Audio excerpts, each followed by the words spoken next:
Today is very solemn. I'm feeling very solemn. Yesterday was the 30th anniversary of the demolition of a medieval mosque in Ayodhya, India, by rabid Hindu extremists. And on the 20th anniversary, so 10 years ago of yesterday, I was at a vigil in Union Square sharing a Hindu prayer, saying that my faith would never allow me to commit or accept or tolerate such an act of just abomination. It's just a horrific act. And this act was committed by people of my faith, Hindus, and people from my family, extended family, and community are not up in arms about this. That was 10 years ago. Modi hadn't even become prime minister yet. When I think of what has happened in the decade past, we have been descending into a hell of Hindutva. And I couldn't have, on that day 10 years ago, even imagined where we are today. And so I'm glad to be here, but I hope to add to the somber notes here. It is an emergency. And you are all staffers, I think, of various elected officials. And really, if you could hear these voices, hear these brave voices speaking truth to power. And remember, when you meet a Hindu American Foundation or any other Hindu organization in this country that is telling you positive news out of India, please remember that they do not represent all Hindus. So I represent the Hindu community on this panel, and the organization that I founded, Hindus for Human Rights, stands resolutely against the toxic ideology of Hindu nationalism, or Hindutva, and my colleague Riya Chaudhary, policy director, is with us. Hindus for Human Rights provides an explicitly Hindu voice to fight against the rise of Hindu nationalism and supports minority communities across South Asia. I co-founded Hindus for Human Rights in 2019 in response to Prime Minister Narendra Modi's re-election. My co-founders and I realized very few, if any, Hindu American organizations were speaking out against India's democratic backsliding and rising majoritarianism.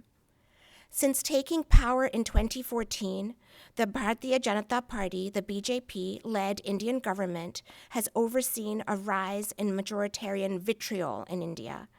They have demonstrated over the better part of the last decade that it has absolutely no interest in curbing this toxicity. Instead, BJP leaders have encouraged violence against Muslims, Christians, and even Hindus. You have heard from my fellow panelists the level of extreme venom in India's society right now. But I will share something from the U.S. Holocaust Memorial Museum's Early Warning Project's most recent report.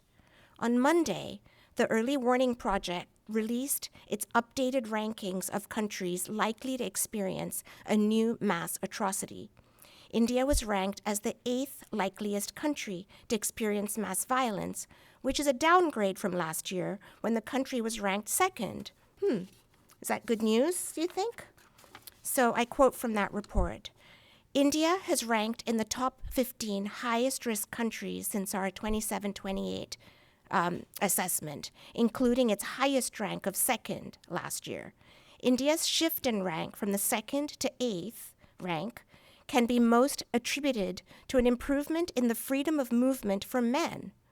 Our interactive Change a Country's Risk Factors tool indicates that if this variable remained the same as last year, India would be ranked first in this year's assessment, with an 11% increase in risk. In short, minorities in India are facing some of the most dangerous conditions in the world. Much of this danger comes from mob violence and a virulent media environment. Mobs, often whipped into a frenzy by hateful disinformation and rampant bigotry on Indian cable news, attack churches and mosques, especially during holy days like Maundy Thursday or the month of Ramadan. While much of the hate and toxicity comes from community groups in India or the media, the Indian government has tipped the scales towards the toxic elements while arresting journalists, activists, academics who dare criticize Hindu nationalism. Through the use of anti-terror laws, the BJP-led government has locked up thousands of people, including 2,300 people in Kashmir alone. Public figures like Home Minister Amit Shah vilify Muslim refugees to justify the implementation of laws like the Citizenship Amendment Act, the National Population Registry, and Assam's National Register of Citizens. These laws seek to make Muslims refugees unwelcome in India and turn Muslim Indians into a stateless people. We will continue to talk about the state of minorities in India today. It will be hard for Congress or any outside powers to address the tears in India's social fabric. But members of Congress can and should make it clear that the American people do not want the U.S. to support an Indian government that seeks to persecute its minority communities. Congress must use its power of the purse and oversight powers to ensure that U.S. tax dollars are not enabling the Indian government and the Indian military to commit human rights violations. The State Department has noted that Indian security forces have committed egregious human rights violations, including enforced disappearances, torture, and extrajudicial killings. As Congress seeks to bolster the U.S.-India security alliance, it needs to put in place guardrails in both SFOPS and NDAA so that U.S. weapons and dollars aren't being misused to harm Indian citizens who have historically endured the worst of the Indian Army's impulses, from Kashmir along the India-China border to Arunachal Pradesh. Include reporting requirements in these appropriations bills so that the Defense and State Departments have to provide human rights assessments to its partnerships with the Indian government. Hold potential weapons sales for review, as Chairman Meeks did when Israeli forces bombed a media tower in Gaza in 2021. Congress should hold hearings on the state of religious minorities, human rights, and democracy in India.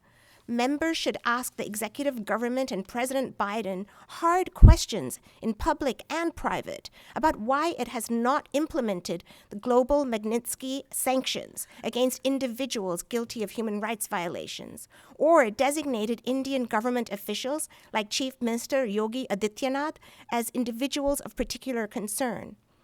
Ask President Biden why he insists on calling Prime Minister Modi a friend, and has not made public comments on India's democratic backsliding, especially as the president has previously characterized the Quad as an alliance of democracies against China. And finally, ask the President and Secretary of State to provide public evidence of why they declined to designate India as a country of particular concern for the third year in a row, despite all the evidence that the Indian government has tolerated, encouraged, and engaged in the persecution of religious minorities in India. As we continue to talk about the deterioration of human rights in India, I hope the congressional staffers here today keep in mind these recommendations, and I look forward to answering any questions in the Q&A. Thank you.